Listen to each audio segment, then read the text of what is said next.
So welcome to another video from theplayersaid.com. My name's Alexander. And I'm Grant. And today we are at WBC 2022 and we are sat down with a number of people and we'll go down the line with introductions.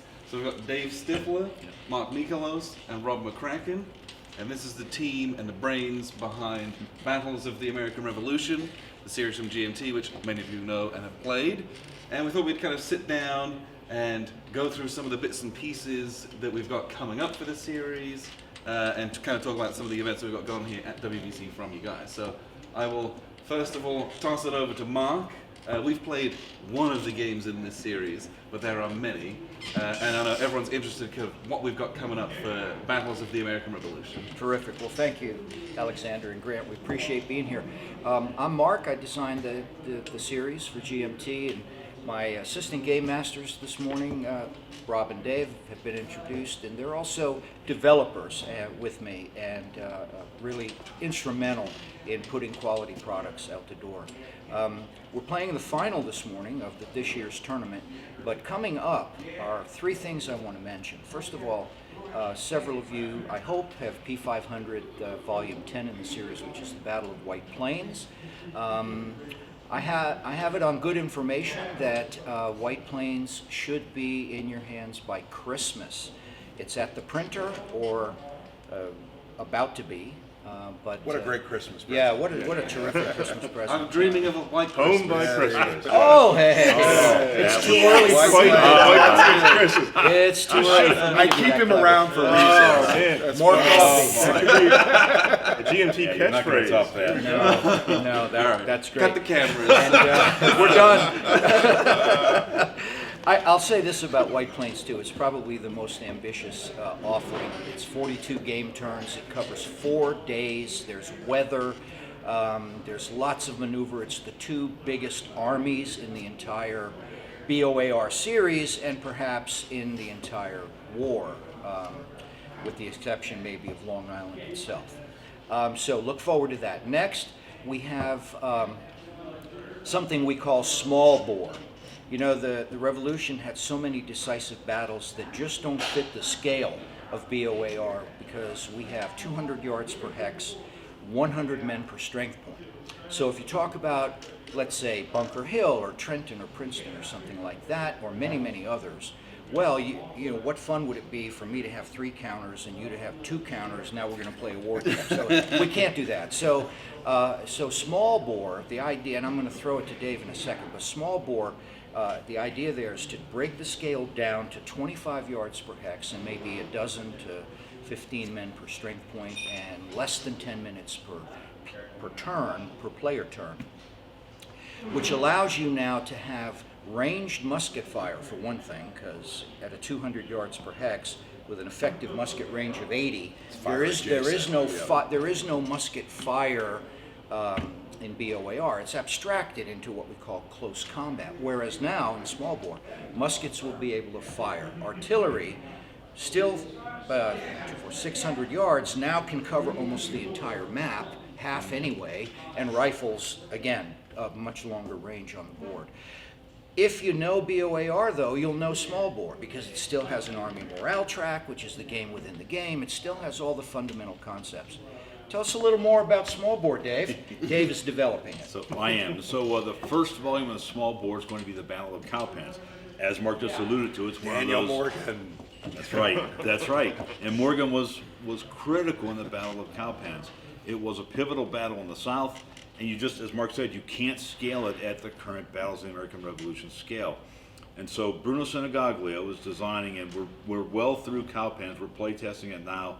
Should start with a broader group, so if you're out there and you want to play test Cowpens, look me up on ConSim and send me a note.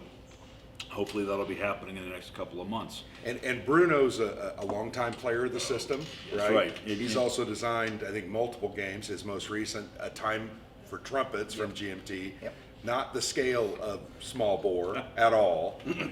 you know, Battle of the Bulge, but he's a great designer and a great fellow. And so. Bruno carries decades of wargaming experience back to Yeah. Avalon Hill, back to the 60s and 70s. So it's a great guy to be involved. Great partner. That's right. And so, this model as well, as Mark alluded to, we're about 7.5 to 8.5 minutes per turn, 25 yards per hex, and and about, maybe a dozen men per strength point. Then we're also right now, Curtis Fyock is working on designs for Hubbardton and Bennington. Perhaps the scale changes a little bit, and that's the nice thing about the small bores. We're not locked to 25 yards per hex. It might be 50 in Curtis's games. And then the fourth out of the box, we're still looking at perhaps Cooch's Bridge. We don't have a designer for that yet, but we hope to real soon. And so hope to see something up on P500 ambitiously, maybe by the middle of next year. I think that's probably a fair statement. Certainly no later, I would expect. Wasn't there a fourth volume that was? Cooch's Bridge. Oh, you said that. Bridge, Okay, the sorry. only I battle in miscounted. Delaware. Yeah, so it looks like it's gonna be me working with Chris, the gentleman we talked about yesterday.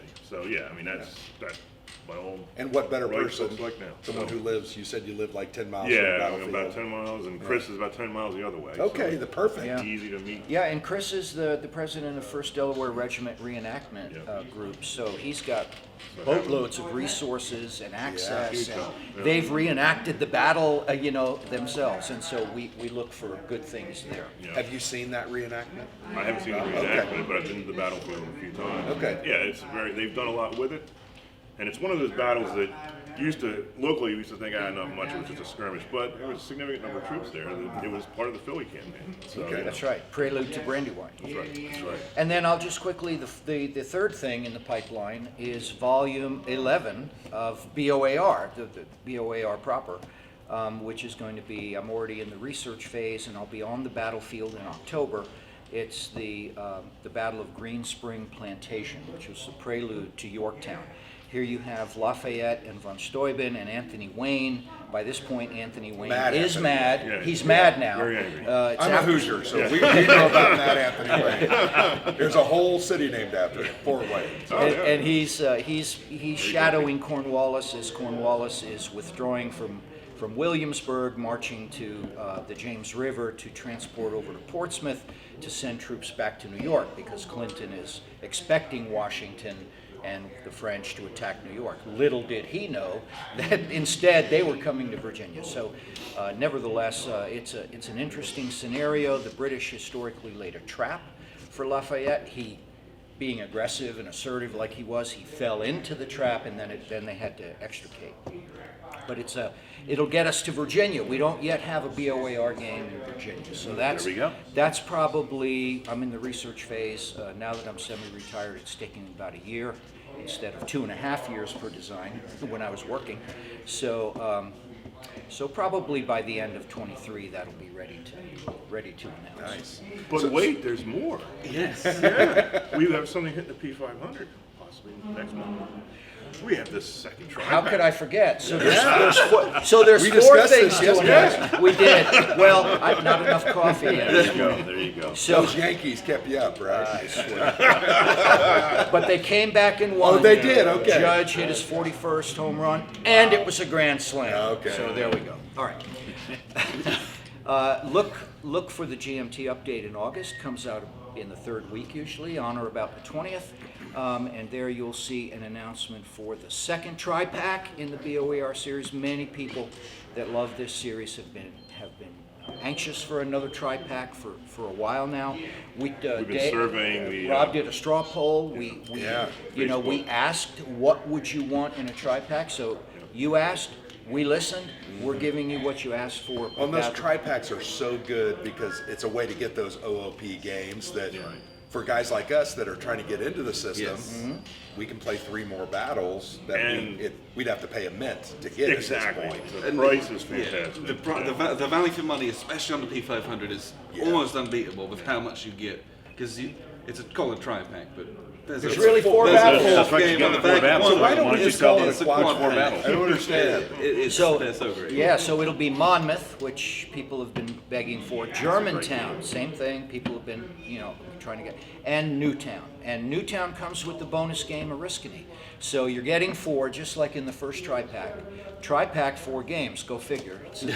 But at great value, and that's going on P500 In August. in less than a month from today. Well, once again, this might be posted in a couple of weeks. So We will try and the squeeze end this of out August. before Yeah, then, yeah. so that we get the scoop. Get the marketing, yes. So I did want to ask one more question about a small bore. we don't have any games kind of on the frontier, the Western theater. Is there a possibility for any small bore games out west? Oh, that's a great question. So we're not limited in scope and scale, and frankly, that's a great question. We'll have to take a look at that. If there are some candidate battles that kind of fit that small bore mold, it would be nice to move Boar out to the frontier. Yeah. Just like we're moving it to Virginia with Mark's next game in the regular Boar. Yeah. That's a great question. I know there were some more Spanish-British skirmishes out there. Well, yes, the De Galvez campaign included Natchez and Mobile. Those could be candidates. And speaking of that, just real quick, I try to give you things and are comfortable with and have heard all your life from elementary school history, and then things maybe you didn't know, like Pensacola. Who knew there was an American Revolutionary War battle in Florida in which no Americans participated except 2 regiments of Tories fighting for the British? It was the Spanish and French against the British, yet it was a pivotal battle of the American Revolution. So same thing here, right, Grant? We can take the system west and open up a whole new domain of titles and subjects that people may be less familiar with. I love doing that. Yeah, that'd be Don't do Vincennes. We talked about Vincennes as not a good candidate. The Americans, very wily Americans, knocked on the door of the fort. The British came out and surrendered. So not a good candidate for the battle. That would be a new one called Quick Battle. Yes, yeah. Quick small bore. 3 right. minutes. Quick small bore, yeah. So we've only played a kind of a dabbled in Boar, and it's really great knowing that there's so much more in the system for someone new to come and explore. So if you haven't played any, look for these tri packs. There's more coming out from it. Small Boar, I'm hoping is going to be a great entry point to maybe springboard you into regular Boar as well. So we appreciate you very much for sitting down with us and taking some time to kind of talk about what's upcoming in the series. So thank you very much. Well, and the final is today, right? Yes, the finals. So good luck. Thank you. Yeah, It's Dave and I. right. As it turns out, we had 21 players. We played probably about 45, 47 matches through the week to narrow it down to 2, and we're going to play the Battle of Newport, which is the B-side. Although it's bigger than Rhode Island, it's the B-side game, and we're playing it on the big board. And that was volume 9. That was volume 9, Right. still available. Yeah. One other question before we wrap it up. I apologize. No. You had mentioned initially your goal was 10 volumes. Oh, sure. You've hit that. You've got the 11th coming out. Right. So what's the top end? Right. So, can I tell that story? Yeah, I mean, I'm absolutely. sure this will be edited. So it was PresCon several years ago, and Volume 9, Rhode Island, was in the can but wasn't yet out. And I was working on number 10, and we were playing a match there, and somebody over my shoulder said, "Well, Mark, how many of these are you going to do?" And I said, "Well, I thought it was only going to be a one-trick pony, but when Saratoga blossomed into a full series, I was blessed and so thankful." I then thought, well, if I did 10 volumes, right? That's a statement. That would look good on a bookshelf. That would be a legacy my children could be proud of and stuff. And so I guess I'll do one more. I'll do 10. And there was like a mini hue and cry among the 5 people in the room. You can't, by God, there were 13 colonies. You can't stop at 10. So my new goal, and I asked this of Gene Billingsley publicly on a Zoom call. I said, "Gene, I'd like to do 13. He said, "Mark, you keep designing them, we'll keep publishing them." I said, "I've got witnesses." So I'm shooting for 13. Okay, good. I'm shooting for 13. Good. In full bore. And then, of course, small bore, we'll just get more. Yeah, who knows? So there's a lot to look forward to in the system. If you're a hardcore player, come to WBC next year and participate in the tournament. Please do. We've got the cool little leaderboard from all the past champions. There's a great history, even within the tournament, of this historical game as well. And even if you're not hardcore, you can come play because we teach as we play too. Yes, So yep, it's that's open right. to anybody to play. And if you make it to the final, there's a huge, blown-up, expanded, massive board you can play on with great big counters that they've got set up. It looks gorgeous as well. So, once again, thank you very much for sitting down with us, taking some time, and thank you all for tuning in. I've been Alexander for thePlayersaid.com. And I'm Grant.